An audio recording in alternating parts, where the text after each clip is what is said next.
Okay, my wonderful students, we're going to be doing the reading in our textbook on page 83. In our textbook, page 83, let's listen to the reading. Page 83. Mr. and Mrs. DiCarlo. Listen.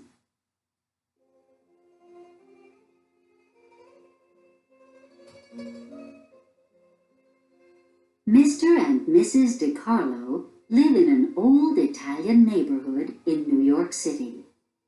They speak a little English, but usually they speak Italian.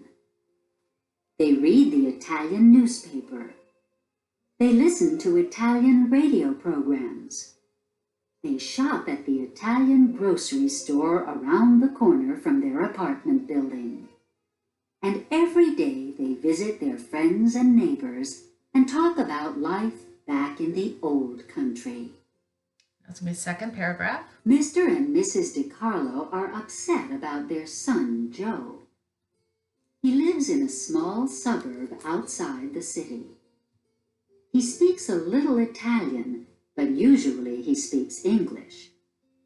He reads American newspapers. He listens to American radio programs. He shops at big suburban supermarkets and shopping malls.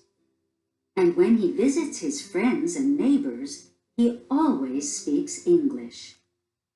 In fact, Joe speaks Italian only when he calls his parents on the telephone or when he visits them every weekend. Mr. and Mrs. DiCarlo are sad because their son speaks so little Italian. They're afraid he's forgetting his language, his culture, and his country. Mr. and Mrs. DiCarlo.